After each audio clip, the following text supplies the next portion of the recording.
Good morning student. Standard 11th English medium subject SPNCC Chapter 1 Part 2. Okay, इससे पहले हमने हमारा Part 1 का Chapter 1 देखा था. ठीक है, कॉमर्शियल कोरेस्पोंडेंस का जो Chapter 1 था वो हमने देखा था. आज हम Part 2. ओके, यहाँ पे मैं आपको बता दूँ कि Part 2 हमारा जो सेक्रेटरियल प्रैक्टिस है उसका ये चैप्टर 1 है जो कि पार्ट 2 के अंदर आता है. ठीक है, ये पार्ट 2 का फर्स्ट चैप्टर है जिसका नाम है meaning and types of secretary.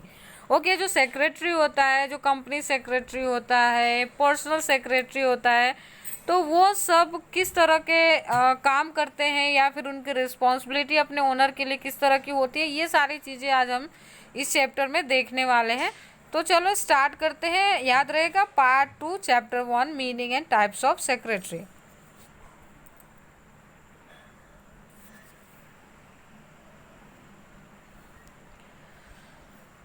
Okay, man is the most intelligent in all living being of the world. जो मैन, हम इंसानों की बात किए कि इंसान धरती पे जितने भी जीव जंतु है उसमें से सबसे ज़्यादा इंटेलिजेंट कोई है तो वो है ह्यूमन बीइंग. ठीक है, यानी हम. He has always develop himself. एक इंसान होता है ना, वो अपने आप को ना हमेशा डेवलप करने की कोशिश करता है. मीन्स कि अपने अंदर ना इम्प्रूवमेंट लाना चाहता है. वो जैसा है उससे कुछ खास बनना चाहता है. तो ये लगातार जो हमारी कोशिश होती है, ये प्रक्रिया हमेशा चालू रहती है. In this development process he has work more and more. और इसी विकास में जो वो डेवलपमेंट अपना चाहता है, कुछ बेटर बनना चाहता है, उसमें उसे ज़्यादा से ज़्यादा काम करने की ज़रूरत पड़ती है. Worked more and more means कि आज के टाइम में जो आप कोशिश कर रहे हो उससे भी कहीं ज़्यादा फ्यूचर में अगर आप एफर्ट्स लगाओगे तो ही कहीं जाके आज के कंपैरिजन में हमें हमारा जो आने वाला लाइफ है वो बेटर देखने को मिल सकता है. At one time he has not able to do all work himself.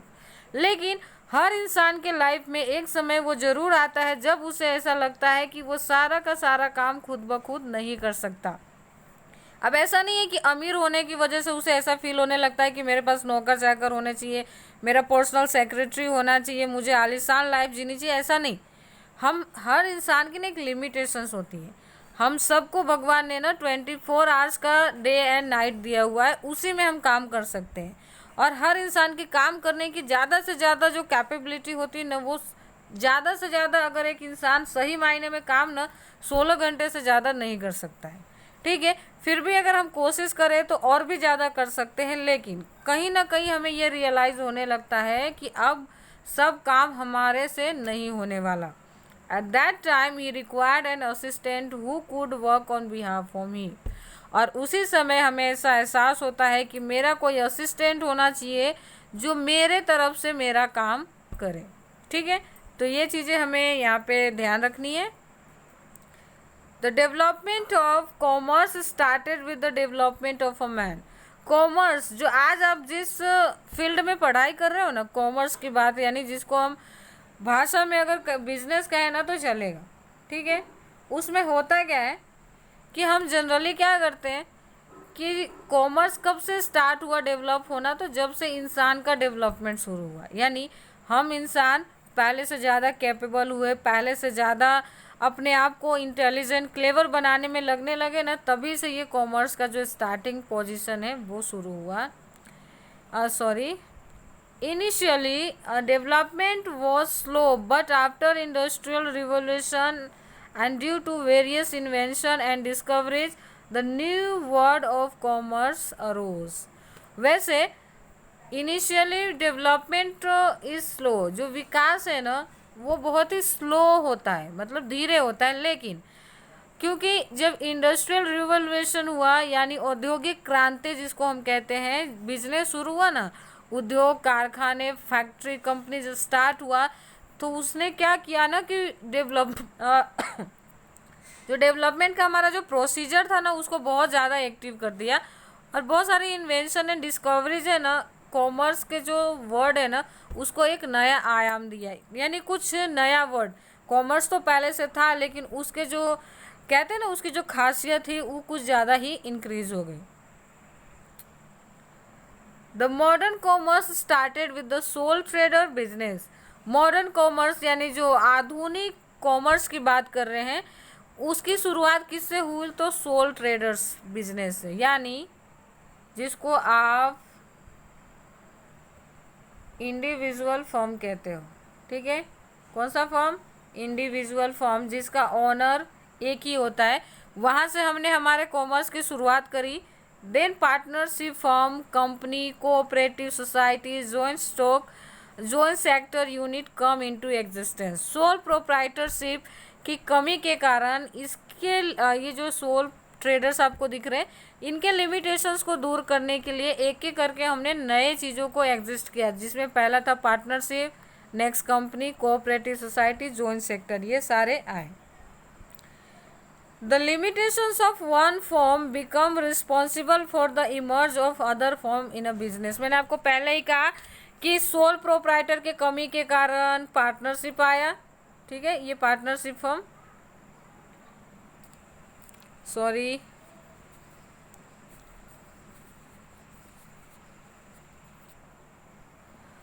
Okay और उसके बाद क्या हुआ ना कि पार्टनरशिप के लिमिटेशंस की वजह से कंपनी एग्जिस्ट हुआ। कोऑपरेटिव सोसाइटीज है, जो कि सिमिलर एम वाले पर्सन जो होते हैं, जिनकी एम सिमिलर होते हैं, जो एक जैसा सोचते हैं, एक जैसी एक्टिविटीज़ करना चाहते हैं, वो लोग क्या करते हैं, ये सारे लोग कोऑपरेटिव सोसाइटीज स्टार्ट करते हैं। फिर जॉइंट सेक्टर की बात करें तो ये सारे किसी न किसी के लिमिटेशन की वजह से मार्केट में एग्जिस्ट हुआ। यहाँ पे आपने देखा कि यहाँ लिखा हुआ है the limitations of one form become responsible to the emerge of other form of business.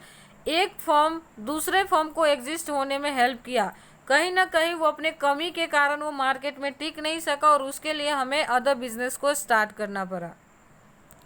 Next दिया हुआ है as a time pass and due to war political boundaries has changed.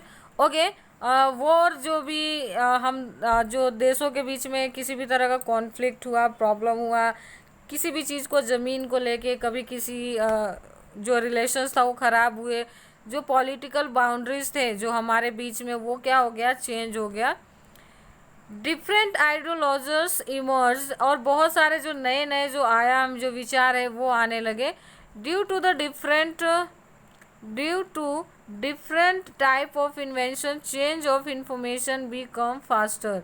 Okay, different type का जो invention हुआ, जो खोज हुए, जो हमारे पास आज इलेक्ट्रॉनिक गैजेट्स है, वो जो इन्फॉर्मेशन को ना बहुत ही फास्ट बना दिया। आज हम घर बैठे किसी भी कोने की जानकारी इजीली देख पाते हैं। उसका रीज़न क्या है? ये इन्वेंशन, ये जो खोजें हुई उसकी वजह से। Due to all this formation of commerce has change the multinational companies. और ये सारे फॉर्मेशन की चेंजेस की वजह से आज हम मल्टीनेशनल कंपनीज देखते हैं। मल्टीनेशनल कंपनी क्या होता है तो मैं आपको बता दूं, वो कंपनी जो एक से ज़्यादा देशों में काम करती है, एक से ज़्यादा देशों में डेवलप है, अपना बिजनेस करती है और प्रॉफिट रेशियो में अपना हिस्सेदारी दिखाती है। Which has establish it's on position, और जो अपना एक पोजीशन जो है वो मार्केट में अलग ही बनाती है। This corporate institution and directly and indirectly connected with human life it। और ये सारी जो कंपनीज है, जो कॉरपोरेट सेक्टर है, इंस्टीट्यूशन है, वो कहीं ना कहीं डायरेक्टली और इनडायरेक्टली हमारे लाइफ के साथ कनेक्टेड है। If you are using toothpaste, eating potato chips और using mobile phone are all product of this company. आज हम अपने लाइफ को कंफर्टेबल बनाने के लिए, बहुत ही इजी लाइफ, बहुत ही चार्मिंग लाइफ जीने के लिए जो चीज़ें हम यूज़ करते हैं, जैसे मॉर्निंग में टूथपेस्ट, अपने टीथ को, अपने माउथ को फ्रेश करने के लिए जो चीज़ें आप यूज़ करते हो, आप अपने आप को एंटरटेन करने के लिए जब आप कुछ ऐसी चीज़ें इंजॉय कर रहे होते हो तो आप वेफर्स या चिप्स कुछ भी खाने में यूज़ करते हो। आप जो फ़ोन, आज हमें सिर्फ आईफोन ही चाहिए और कोई फ़ोन तो चलता ही नहीं है। तो ये सारी चीज़ें कहीं ना कहीं इन कंपनियों की बनाई हुई प्रोडक्ट है, तो ये हमसे रिलेटेड तो हुआ ना।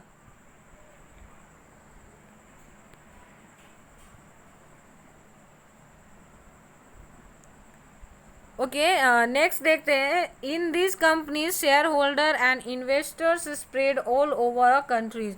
और इन कंपनियों के अंदर जो पैसे लगे हैं, जो कैपिटल लगी हुई है प्रोडक्शन में, वो किन के पैसे होते हैं? तो वो होते हैं हमारे शेयर होल्डर्स, इन्वेस्टर्स के। और वो इन्वेस्टर्स ऐसा तो है नहीं कि कोई कंपनी अहमदाबाद के अंदर है तो उसके इन्वेस्टर भी अहमदाबाद के ही होंगे। कंपनी का शेयर तो पूरे वर्ल्ड में कहीं के लोग भी खरीद सकते हैं, कोई भी खरीद सकता है।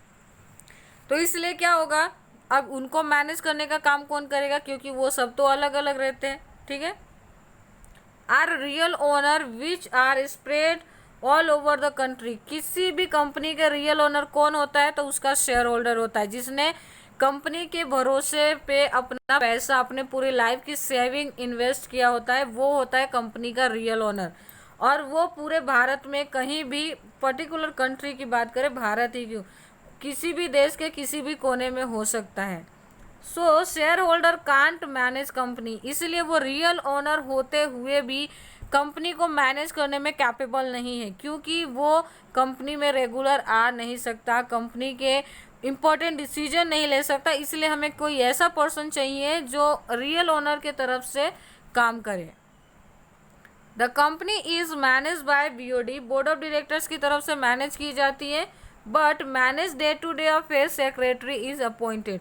बोर्ड ऑफ डायरेक्टर्स भी रेगुलर नहीं आ सकते। हमने बहुत बार मूवीज एंड सीरियल में देखा है कि बीओडी की मीटिंग है, मीन्स कि साल में 4 बार 5 बार आपसे बीओडी की मीटिंग बुलाते हो और बीओडी 4-5 बार ही कंपनी के अंदर आते हैं, तो वो कंपनी को कैसे मैनेज कर सकते हैं? जो डे टू डे अफेयर्स है, यानी जो रोज़मर्रा के जो काम है कंपनी का, वो कौन करेगा? तो उसके लिए हम किसे अपॉइंट करते हैं? तो हम जो कंपनी सेक्रेटरी है उसे अपॉइंटमेंट देते हैं। The company is not a living person, it enter into contract, formulate documents, take important decision. Company एक लिविंग बीइंग नहीं है, इसमें कोई जीवित चीज़ नहीं है, लेकिन फिर भी उसके खुद के नियम कानून होते हैं, खुद के रूल्स होते हैं, खुद के डिसीजन होते हैं। सपोज कि कभी किसी कंपनी ने किसी के साथ फ्रॉड किया तो हम उस कंपनी के अंदर काम करने वाले लोगों के ऊपर केस फाइल नहीं करते, हम कंपनी के नेम के ऊपर केस फाइल करते हैं, क्योंकि कंपनी एक आर्टिफिशियल पर्सनालिटी रखता है। कैसा पर्सनालिटी है कंपनी का? आर्टिफिशियल पर्सनालिटी है, ठीक है। वो अपनी एक अलग पहचान रखता है, वो किसी अदर पर्सन के नाम से नहीं जाना जाता, वो खुद के नाम से जाना जाता है। Law has assign an artificial personality to the company, जो मैंने आपको अभी कहा था कि कंपनी की पर्सनालिटी कैसी होती है, तो आर्टिफिशियल होती है। The secretary involve in this function, अब कंपनी की तरफ से इन कामों को करता कौन है? तो सेक्रेटरी करता है। The secretary position in important in company, किसी भी कंपनी के अंदर उसका जो सेक्रेटरी होता है CS, वो बहुत ही इम्पोर्टेंट रखता है। In India after independence company law was introduce इन 1956। अभी तक हमारा 2 कंपनी एक्ट आ चुका है, पहला था 1956 और दूसरा था 2013, ठीक है। ये जो न्यू वाला हमारा कंपनी एक्ट है वही आजकल काम कर रहा है, पुराने वाले के कुछ रूल्स सेम है पर कुछ चेंजेस हुए हैं जो कि हमने 2013 में देखा है, ठीक है। उसके बाद आपने देखा कि under this law many amendments have been done from time to time. Amendment का मतलब क्या होता है वो मैं आपको बता दूं, कुछ बच्चों को प्रॉब्लम हो जाएगी, शायद कुछ भाषा अलग है तो वर्ड्स अलग है। तो अमेंडमेंट का मतलब होता है चेंजेस करना, यानी टाइम टू टाइम जैसे ही हमें लगा कि कुछ बदलाव की ज़रूरत है वैसे हमने बदलाव किए हैं। अल्टीमेटली इन 2013 न्यू कंपनी एक्ट इंट्रोड्यूस, मैंने आपको पहले ही बता दिया कि 2013 में नया कंपनी एक्ट आया, जिसका इम्प्लीमेंट, अब ये कंपनी एक्ट आया 2013 में, पर ये इम्प्लीमेंटेशन यानी इसकी शुरुआत हमने कब से की? तो वो था हमारा 1 अप्रैल 2014। इसकी शुरुआत हमने 1 अप्रैल 2014 से किया, लेकिन ये इंट्रोड्यूस हो चुका था 2013 के अंदर। The amendment of a company law up to the date 29 May 2015 has include in this book. अब इस बुक में जो इन्फॉर्मेशन दी गई है वो कौन से तारीख तक का है?